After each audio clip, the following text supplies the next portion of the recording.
Hello, everyone. This is Jason Zeidema of the North American Maritime Ministry Association. Welcome to this conference. I'm speaking today with Chaplain Eric Phinney of the St. John Seafarers Mission in St. John, New Brunswick, Canada.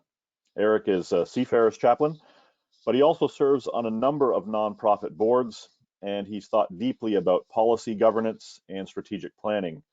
Welcome, Eric, to this conversation. Thank you for the invitation, Jason. So today I'd like to speak to you about the questions surrounding mission and vision. And my first question is, why should maritime ministries think about mission and vision, or otherwise said, the whys and the hows of maritime ministry, or the outcomes and the outputs, or the means and the ends of maritime ministry? Why is that distinction of means and ends so important? I think the primary reason, Jason, is that things are always changing. We have ships coming in, having shorter stays. The needs of seafarers have varied throughout the ages. And if we're going to be in this kind of mission work, this port welfare work, we have to be able to be flexible in how we meet those needs. So vision is that high level activity where we define what it is that we want to achieve. What are the results? What are the ends? What are the real benefits for those people that we're trying to serve? And vision, or in mission rather, is more of the how do we achieve that? And of course, we all know that over the years we've moved from hotels and hostels to mission centers and to van services and delivery services, all kinds of different means. Not to mention Wi-Fi cards or phone cards and Wi-Fi, all kinds of different means to achieve those high-level mission, or those what I would call ends goals.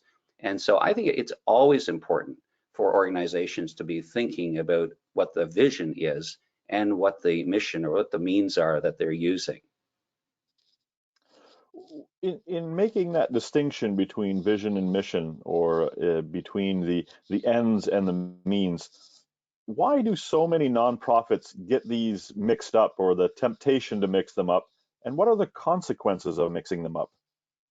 Well, I'm not sure why, whether it's a lack of education on organizational theory or what it is, but often you get a board of directors, a group of people that want to help, and that may be all that they know at the time, and they get themselves in a room and they start planning and thinking and maybe connecting to some parent organizations, and they start to work together to somehow achieve some results. And that may work well in the short term. I mean, those little startup organizations can do tremendous good. But when you stretch this out over time, I think you really need to take some concerted effort in defining what those ends or results are, and then giving some liberty to some people who may have more expertise to develop means towards those ends, so that the mission has some clear activities that actually produce results. And then I think you always have to be willing and able to refine those and distill those and change those. I guess that's my answer for that part, Jason. So in the current crisis, we've seen our regular means be very challenged. So things like driving our vans and opening our centers have changed drastically. Why do you think the current crisis might be an opportunity to help us think about vision and mission? And why is it urgent, do you think, that we need to have those discussions now? Well, I think it's urgent for the sake of the seafarers. I think it's quite reasonable to think that our vans and our mission centers won't be in use for the next 12 to 18 months. Maybe I'm being pessimistic, maybe I'm being realistic.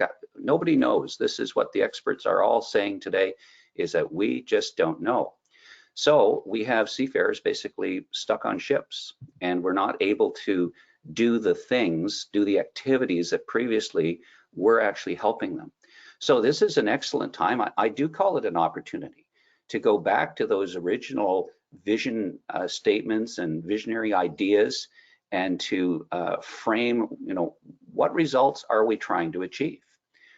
You know, how do we bring good welfare activities to the seafarers today, and just pretend we don't have vans, we don't have centers anymore. Just take them off the table, just let them disappear, and then go back to that question: how are we going to do this?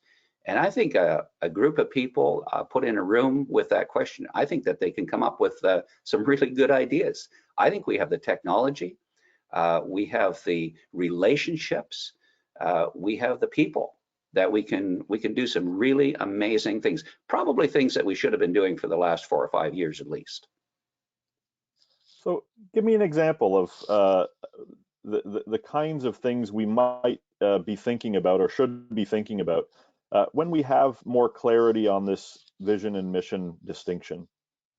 Well, one of the things I've been thinking about for some time is that when a ship comes into port, we're really only able to connect with about 10% of the crew. I mean, a lot of the ships have very, very short turnaround times, sometimes just 3 or 4 hours. You're not going to have a lot of contact with the crew. They're very busy.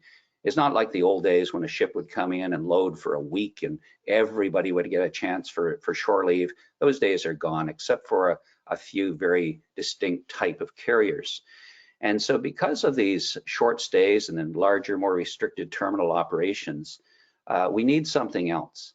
But can you imagine if we could provide a safe, free connection to all seafarers who come through a port with some, say, dedicated wireless technology, complete with chat rooms, the ability to place orders, to connect with welfare workers, union reps, medical personnel?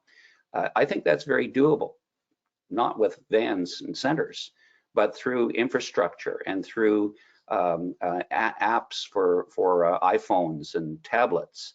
It's going to take some money. We're going to have to build some physical infrastructure. I actually have in our port, we have 3 slips or berths where when ships come in, there is Wi-Fi that's aimed right at the accommodation. And you know, when our potash ships come in, when our tankers come in, they are just so happy that they can connect to home. They can make local calls. They can call the chaplain.